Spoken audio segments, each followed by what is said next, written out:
हमारा ज्योतिषी बताएंगे हम वर्ल्ड कप लाएंगे। कितने लोग हैं जिन्हें यह लगता है कि टीम इंडिया जीतेगी ही जीतेगी? क्या सबकी ये राय है?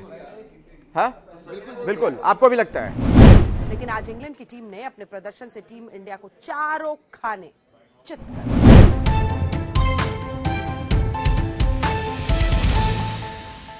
नमस्कार, मैं हूं विनीत और आप देख रहे हैं ब्लू कट। अगर कुंडली देख के किसी का भविष्य तय होता तो आप बताइए, क्या कोई अपने बच्चों को बड़े बड़े विद्यालयों में पढ़ने भेजता? करोड़ों रुपए, लाखों रुपए खर्च करके उनको डिग्रियां दिलाता और उसके बाद उनको भविष्य बनाने की सलाह देता? ऐसा नहीं है। और ऐसा नहीं है तो हम अंधविश्वास के चक्कर में कैसे पड़ जाते हैं?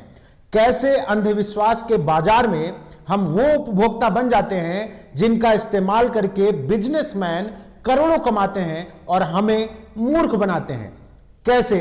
वैसे जैसे आज के वक्त में पत्रकारिता धंधा हो गई है और उस धंधे को करने वाले देश की जनता को एक तय समय पर मूर्ख बनाते हैं और उनके नाम पर मोटे पैसे वसूलते हैं। एक तथाकथित राष्ट्रीय समाचार चैनल ने 9 तारीख को, मतलब फिलहाल चल रहे T20 वर्ल्ड कप में सेमीफाइनल मैच के पहले 10 तारीख के पहले 9 तारीख को बाकायदा एक कार्यक्रम रखा जहां 11 खिलाड़ियों की जगह 11 ज्योतिषी शामिल थे और उन्होंने उस कार्यक्रम में बैठे बैठे ही भारत की जीत सुनिश्चित कर दी थी। उन्होंने अपनी जुबान से ही तय कर लिया था आधे घंटे के कार्यक्रम में कि भारत की जीत पक्की है, उस पर कोई उंगली नहीं खड़ी कर सकता। उसमें उपस्थित लोगों के नाम आधे आधे बता देता हूं आपको। चतुर्वेदी जी, शास्त्री जी, वत्स जी, भाटिया जी, जोशी जी, तिवारी जी, सिंह साहब, भांबी जी, सरमन जी, मिश्रा जी और गणेश जी और आनंद साहब एंकर थे इस कार्यक्रम के। टोटल 12 लोग, मतलब एक एक्स्ट्रा प्लेयर लेके भी बैठे थे पाखंड के मैदान में, जहां बाकायदा पाखंड का खिलवाड़ रचा जा रहा था, खेला जा रहा था और उस खेल को देख रहे थे लाखों लोग और उसके जरिए ये धंधे वाले लोग अपना धंधा चला रहे थे, साथ में मूर्ख बना रहे थे इस देश की जनता को। आपको आपकी आंखों में आंखें डाल के बता रहे थे कि आप हमारी इस फैलाई गई अंधविश्वास की जाल में फंसिए और हमको पैसे कमाने का मौका दीजिए। इस देश में कितने सारे लोग रोज इस अंधविश्वास के चक्कर में बाकायदा पड़ते हैं और उनके मुंह पे तमाचा कब लगा? तब जब भारत अपना मैच हार गया। उस कार्यक्रम को देखते वक्त मैंने लगातार यह महसूस किया कि जो भी टीवी एंकर पूछ रहे थे उसके जवाब में ज्योतिषी साहब बार बार यही बता रहे थे कि कुंडली का ऐसा गुना गणित है कि कोई 60-40, कोई 70-40, 70-30 और कोई 80-20 का रेशियो बता रहा था जीत का। और कुछ तो 100% कंफर्म थे और कुछ ऐसे भी थे जिन्होंने कहा कांटे की टक्कर होगी लेकिन जीत अपने देश की होगी। कमाल की बात है, अपने देश से प्रेम अच्छी बात है, लेकिन आडंबर और देश प्रेम को मिलाकर देश के लोगों को बेवकूफ बनाने की यह साजिश ठीक नहीं। पूछिए कैसे? इन्होंने कहा कांटे की टक्कर होगी, एक तरफा, एक भी विकेट नहीं गिरा इंग्लैंड का और भारत यह मैच हार गया 10 तारीख को। लेकिन उसके बाद उनकी चूं तक नहीं आई। उसमें से बड़े हिम्मती एक ज्योतिषी साहब थे, उन्होंने देशभक्ति को नहीं मिलाया ज्योतिषी से और उन्होंने बाकायदा बड़ी साफगोई से कह दिया कि भाई साहब देखो, कल भी जवाब देना है, हम नहीं बताएंगे कि क्या होने वाला है, लेकिन हम ये कह सकते हैं कि कांटे की टक्कर है।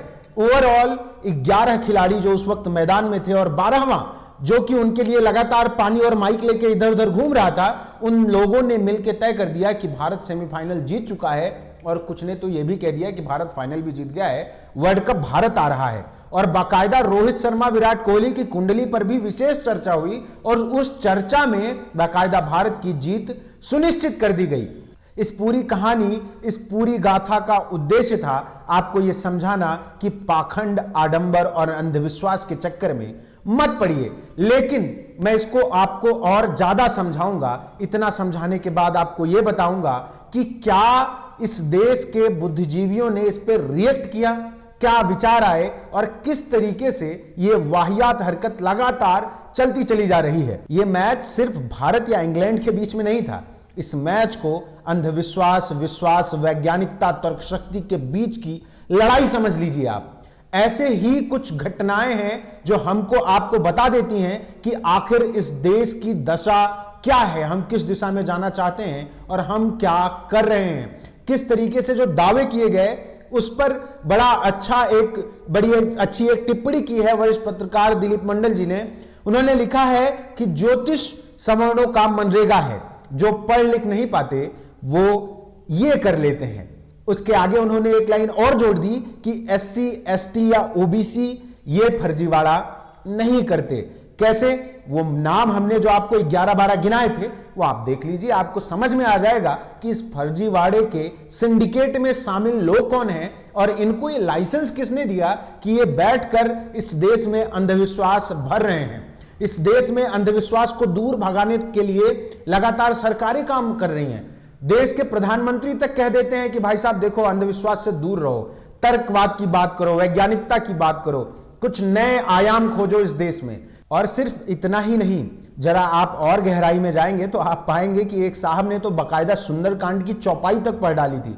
बोले देखो स्थिति खराब लग रही है मुझे, लेकिन मैं सुंदरकांड की चौपाई पढ़ दे रहा हूं जिससे भारत की जीत पक्की हो जाएगी। क्यों? क्योंकि मैं एक राष्ट्रभक्त व्यक्ति हूं और भारत की जीत बहुत जरूरी है, इसलिए मैं सिर्फ सुंदरकांड की चौपाई पढ़ के भारत को जिता देता हूं। चलिए मान लीजिए कि अगर ये लोग जिता सकते थे तो वहां रोहित शर्मा की क्या आवश्यकता थी? क्या जरूरत है सूर्य कुमार यादव जैसे टैलेंटेड बल्लेबाज की? क्या जरूरत है हार्दिक पांड्या जैसे अच्छे ऑलराउंडर की? और क्या जरूरत है 11 लोगों को बेमतलब इतना सारा पैसा खर्च करके विदेश भेजने की? यहीं से किसी टीवी चैनल के दफ्तर में ऐसे ही 11 लोगों की एक टीम बनाई जाती जो ज्योतिषी अपनी जुबान से ही गेंदबाजी और बल्लेबाजी और फील्डिंग करके मैच जिता लेते। यहीं से बता देते कि भाई साहब जोस बटलर ने छक्का मारा है, उसको ज्योतिषी साहब ने हवा में रोका है और नीचे बाकायदा उन्होंने कैच भी कर लिया है, आउट ले लिया जाता। क्या मतलब है इतने सारे पैसे खर्च करने का? बेवजह हवाई जहाज का इस्तेमाल कर रहे हो, बेमतलब प्राकृतिक संसाधनों का दुरुपयोग कर रहे हो आप। इतना बड़ा हमारा सिंडिकेट है बाकायदा ज्योतिषियों का, उसको ले जाओ और उसके जरिए मैच खिलाओ। अगर इतना ही बढ़िया ज्ञान ज्योतिषी देते हैं तो आज के हमारे इस वीडियो का मकसद मात्र इतना होगा कि मैं आपको एक ऐसी सच्ची घटना से वाकिफ कराऊंगा जो आपके अंधविश्वास को शायद तोड़ दे, जो शायद आपको एक ऐसा उदाहरण दे जिससे आप समझ पाएं कि इस देश में क्या चल रहा है। इस पूरे वीडियो को बनाने का मेरा उद्देश्य मात्र इतना था कि मैं आपको समझा सकूं कि इस देश का विकास वैज्ञानिकतावाद में है, तर्कसंगत विचारों में है और तर्क शक्ति बढ़ाने में है, शिक्षा में है और लगातार अथक परिश्रम में है, ग्राउंड में, मैदान में सच में मेहनत करने में है, ना कि किसी स्टूडियो में बैठकर अंधविश्वास फैलाने में। इस देश की एक बड़ी आबादी, बड़ा तबका लगातार अंधविश्वास के चक्कर में मूर्खताओं पर मूर्खताएं किया जा रहा है और उसके लिए जिम्मेदार हैं ये बड़े बड़े धंधेबाज लोग जो अपनी ठेकेदारी के चक्कर में इस देश की जनता को, उनकी जड़ों को बर्बाद कर रहे हैं, नई नस्लों को खराब कर रहे हैं और उन्हें मूर्ख बनाने की साजिश रच रहे हैं। बाकी बने रहिए ब्लू कट के साथ। धन्यवाद।